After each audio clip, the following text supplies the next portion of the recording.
Hello students, स्वागत है आप सबका एक बार फिर से मेरे चैनल पर। और लास्ट लेक्चर में हमने जो बात की थी वेपर कंप्रेशन रेफ्रिजरेशन साइकिल की बात हम कर रहे थे। तो वेपर कंप्रेशन रेफ्रिजरेशन साइकिल हमने कंप्लीट कर लिया था, उसका थोड़ा सा पार्ट रह गया था एक्चुअल वेपर कंप्रेशन साइकिल। तो आज हम एक्चुअल वेपर कंप्रेशन साइकिल पढ़ेंगे यहाँ पर। इससे पहले मैं आपको थ्योरेटिकल वेपर कंप्रेशन साइकिल दिखा देता हूँ। थ्योरेटिकल वेपर कंप्रेशन साइकिल में हमारे पास क्या था, हमारे पास जो कंप्रेशन हो रहा था वो 1 to 2 आइसेंट्रोपिक कंप्रेशन हो रहा था। 1 to 2 प्रोसेस जो था आइसेंट्रोपिक कंप्रेशन था। 2 to 3 प्रोसेस क्या था, ये था constant pressure heat rejection. 3 to 4 process क्या था, आइसेंथैल्पिक, इसमें एंथैल्पी कांस्टेंट थी, आइसेंथैल्पिक एक्सपेंशन। एंड 4 to 1 क्या था, कांस्टेंट प्रेशर हीट एडिशन। ठीक है, ये वाला प्रोसेस था आपके पास। यहाँ पर इसमें देख लीजिए आप, ये टीएच डायग्राम में हमने इस टाइप से दिखाया गया था, जो इक्विपमेंट लगा रखे थे वो इस टाइप से, और पीएच डायग्राम में आपका इस टाइप से ये इसका चार्ट था 1 to 2, 2 to 3, 3 to 4 और 4 to 1। क्लियर है। अब हम बात करते हैं actual vapour compression. Actual vapour compression cycle की बात जब हम करते हैं तो एक जो चीज़ है, आपने थर्मोडायनेमिक्स में भी पढ़ा होगा, जितने भी रिवर्सिबल या आइसेंट्रोपिक प्रोसेस हम कंसिडर करते हैं वो एक्चुअली थ्योरेटिकल होते हैं। प्रैक्टिकली ऐसा पॉसिबल नहीं है किसी भी साइकिल में, क्योंकि जो रिवर्सिबल साइकिल होते हैं वो बहुत ही स्लो प्रोसेस होगा तभी वो पॉसिबल हो पाएगा। लेकिन हमारा जो रेफ्रिजरेशन साइकिल है उस केस में ऐसा नहीं होता है। तो यहाँ पर हम बात करते हैं, देखिए स्टार्ट करते हैं यहाँ से। ये 11 पॉइंट और 1 पॉइंट नंबर 1 है। तो यहाँ पर जो हमने अपने जो थ्योरेटिकल साइकिल में पढ़ा था वो 4 to 1 प्रोसेस था, जिसको हम इवेपोरेशन बोलते थे या कांस्टेंट प्रेशर हीट एब्जॉर्प्शन बोलते थे। तो ये वाला प्रोसेस तो सेम है हमारा, कांस्टेंट प्रेशर हीट एब्जॉर्प्शन हो रहा है यहाँ पर इवेपोरेटर के अंदर। तो 11 to 1 जो प्रोसेस है वो प्रोसेस कहाँ पे हो रहा है, इवेपोरेटर के अंदर। ये जो डायग्राम है ये टीएच डायग्राम पे ये फिगर दिखाया गया है। 11 to 1 प्रोसेस हो रहा है इवेपोरेटर के अंदर, इवेपोरेशन प्रोसेस, जहां पर कांस्टेंट प्रेशर पे रेफ्रिजरेंट हीट पिक कर रहा है। ठीक है, यहीं से हमें डिजायर्ड इफेक्ट मिलता है। 1 के बाद 1 to 2 प्रोसेस, 1 to 2 प्रोसेस जो है ये आपको दिख रहा है यहाँ पर सैचुरेटेड लाइन पर आ गया है। सैचुरेटेड वेपर लाइन पर 1 पर आ जाता है। ये थ्योरेटिकल केस में भी ऐसा होता था, लेकिन अभी यहाँ से क्या हुआ, 1 to 2 पर चला गया। ये यहाँ पर सुपर हीटेड रीजन में चला गया। वो सुपर हीटेड रीजन में किस लिए गया, यहाँ पे लिखा है मैंने 1 to 2 process still picking heat from suction line और सेंसिबल हीटिंग। तो जो हमारा इवेपोरेटर और कंप्रेसर के बीच में जो सक्शन लाइन है, जो एक जिस लाइन से, या जो पाइप लाइन बोल सकते हैं आप, जिससे इवेपोरेटर और कंप्रेसर कनेक्टेड है, उस पाइपलाइन से रेफ्रिजरेंट क्या कर रहा है, वो अभी भी हीट पिक कर रहा है। उसने पहले इवेपोरेटर में हीट पिक की और वापस वो जैसे सक्शन लाइन में गया, इवेपोरेटर से सक्शन लाइन में है अभी, तो वो अभी भी हीट पिक कर रहा है वो सक्शन लाइन से, still picking heat from suction line. तो उसका जो टेम्परेचर है वो यहाँ पर लिक्विड सैचुरेटेड वेपर से सुपर हीटेड रीजन में चला गया। यहाँ पर 1 to 2 प्रोसेस क्लियर हुआ हमारा, still picking heat from suction line, ये इसको कहते हैं सेंसिबल हीटिंग हुआ। अब 2 to 3 प्रोसेस क्या है, 2 to 3 प्रोसेस यहाँ पर दिख रहा है आपको। 2 to 3 में क्या हुआ हमारा, यहाँ पे प्रेशर जो है इसको 1 सक्शन लाइन में या पॉइंट 1 पर इसको बोला गया है इवेपोरेटर प्रेशर। ये कांस्टेंट प्रेशर लाइन इस टाइप से होती है, मैंने पहले भी बताया है।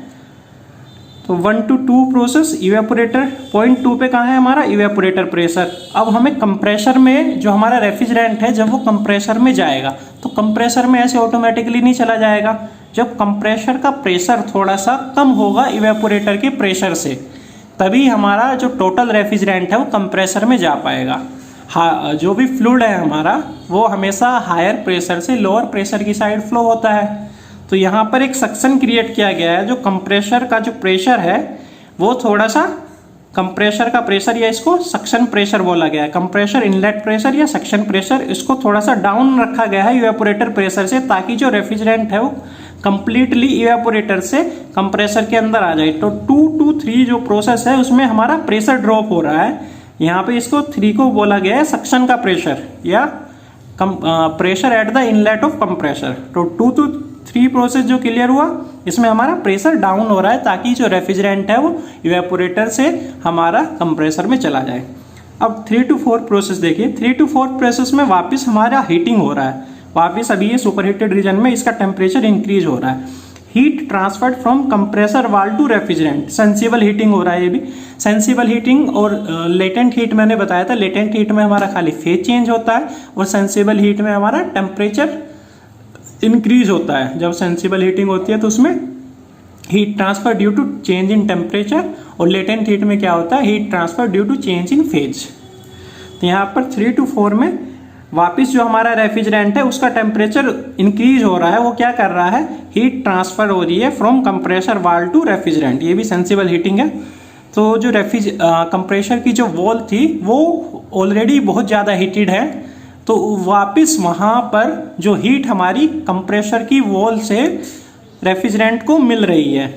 अभी यहाँ पर हमारा कंप्रेशन स्टार्ट नहीं हुआ है, ये जस्ट रेफ्रिजरेंट कंप्रेसर के इनलेट में एंट्री किया है जस्ट, और एंट्री पे ही ये हीट पिक करने लगा है और हीटिंग हुई है, सेंसिबल हीटिंग 3 to 4। अब 4 to जो 5 प्रोसेस है वो है कंप्रेशन का प्रोसेस।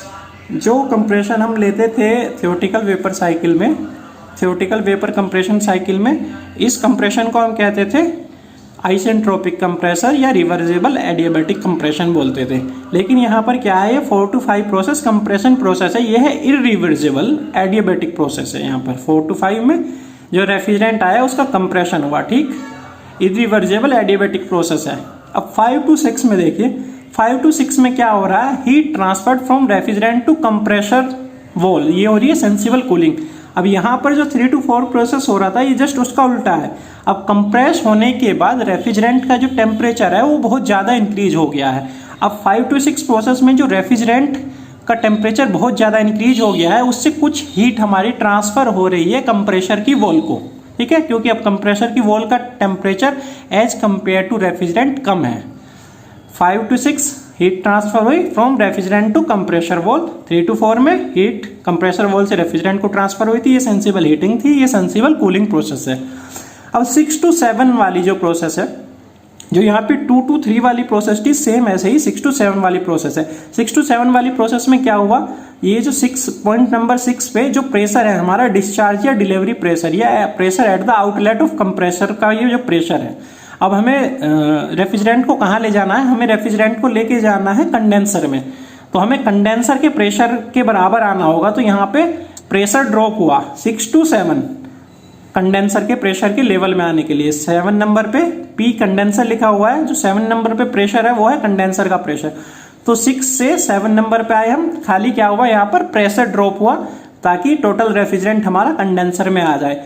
अब 7 to जो 8 प्रोसेस है, जो हमारा कंडेंसेशन स्टार्ट होगा, वो कंडेंसेशन स्टार्ट होता है जब हमारा जो रेफ्रिजरेंट है वो ड्राई सेचुरेटेड वेपर लाइन पर होगा। तो 7 to 8 में हमने क्या किया, ये सुपर हीटेड रीजन में था, अभी इसको हम ड्राई सेचुरेटेड वेपर इस पॉइंट पे ले आए, पॉइंट नंबर 8 पे, ये जो यहाँ पे ये इस कर्व को बाइसेक्ट कर रहा है, कर्व को काट रहा है।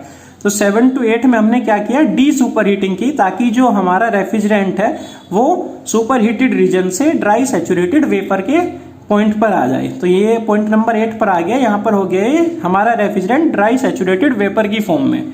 अब यहाँ पर 8 से 9 वाला जो प्रोसेस हुआ, ये हुआ कंडेंसेशन का प्रोसेस, जो हमारा सेम थियोरेटिकल साइकिल में भी होता था। ये कांस्टेंट प्रेशर पे हीट का रिजेक्शन हो रहा है टू सराउंडिंग। तो 8 to 9 जो प्रोसेस है वो प्रोसेस है आपका कंडेंसेशन का प्रोसेस। अब हम क्या करते हैं, हायर सीओपी लेने के लिए, जिससे हमारा सीओपी इंप्रूव हो जाए, हमने ऑलरेडी इफेक्ट पढ़े हैं सीओपी को बढ़ाने के लिए कि सीओपी पे क्या क्या इफेक्ट पड़ता है जब हम change in condenser pressure, change in evaporator pressure या चेंज इन कंप्रेशन प्रेशर, इस टाइप से जो हमने इफेक्ट्स पढ़े थे उसमें हमें पता चला था कि अगर हम कंडेंसेशन के बाद भी रेफ्रिजरेंट को सबकूल्ड रीजन में, यानी कि और उसकी कूलिंग करते हैं, सबकूल्ड रीजन में ले जाते हैं, तो हमारा सीओपी इंक्रीज हो जाता है। तो हमने क्या किया, ये 9 नंबर पे जो हमें मिला था कंडेंसेशन के बाद लिक्विड लाइन पर ये मिला हमें, यहाँ पर मिला था हमें जो रेफ्रिजरेंट, वो था हमारा सैचुरेटेड लिक्विड फेज में। तो हमने इसको क्या किया, और ज़्यादा कूल किया, लिक्विड फेज को ही और ज़्यादा कूल किया। तो 9 to 10 वाला जो प्रोसेस है, ये वाला प्रोसेस है हमारा सब कूलिंग, इसको हमने और ज़्यादा कूल किया ताकि हमारा सीओपी इंक्रीज हो जाए। तो पॉइंट नंबर 10 पे आ गए हम। 10 से जो पॉइंट नंबर 11 है, जो हमारा यहाँ से 9 से हो जाता था सीधा आइसेंथैल्पिक, उसको हम बोलते थे एंथैल्पिक एक्सपेंशन जो था हमारा, जिसमें कि एंथैल्पी कांस्टेंट रहती थी। यहाँ पर हमने 10 to 11 किया है वो वाला प्रोसेस, यहाँ पर हमारा 10 to 11 में एक्सपेंशन हुआ है और इसको बोला गया है एक्सपेंशन, जो कि इरिवर्सिबल एडियाबेटिक प्रोसेस है। तो 10 to 11 में हमारा हुआ है एक्सपेंशन प्रोसेस। वापस रिपीट साइकिल होगा आपका 11 to 1, वापस वही से इवेपोरेशन। तो जहाँ पे थियोरेटिकल साइकिल आपका 1 2 3 4 to 1 प्रोसेस में खत्म हो जाता था, यहाँ पर एक्चुअल में जो साइकिल होता है वो इस टाइप से होता है वेपर कंप्रेशन।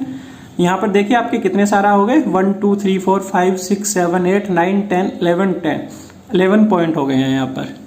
क्लियर है? यहाँ पर एक्चुअल वेपर कंप्रेशन साइकिल जो एक्चुअल में एग्जीक्यूट होता है वो इस टाइप से होता है। इसका जो COP होगा जो थियोरेटिकल वेपर कंप्रेशन साइकिल से हमेशा कम होगा, क्योंकि इसमें जो हमारे प्रोसेस है वो इरिवर्सिबल है और इसमें लॉसेस भी है। क्लियर है? तो ये वेपर कंप्रेशन रेफ्रिजरेशन सिस्टम का हमारा कंप्लीट पार्ट हो गया है। यहाँ पर इसके हम जैसे इस बार जो हमारे पेपर होने वाले हैं वो मल्टीपल चॉइस पेपर होने वाले हैं, तो इसके मल्टीपल चॉइस क्वेश्चंस देख लेंगे और इसके जो सिंपल न्यूमेरिकल्स है, क्योंकि ऑब्जेक्टिव में काफ़ी टफ न्यूमेरिकल्स तो आएंगे नहीं, सिंपल न्यूमेरिकल्स है, इसके हम वो न्यूमेरिकल्स देख लेंगे मल्टीपल चॉइस क्वेश्चन की फॉर्म में ही। तो आज का हम ये जो टॉपिक है यहीं ख़त्म करते हैं। Thank you everyone. आपको फिर भी कोई डाउट रह जाता है तो आप अपने लेक्चर के नीचे कमेंट सेक्शन में पूछ सकते हैं। आपको लेक्चर पसंद आता है तो आप लेक्चर को लाइक करिए, कमेंट करिए और चैनल को सब्सक्राइब कीजिए। Thank you very much.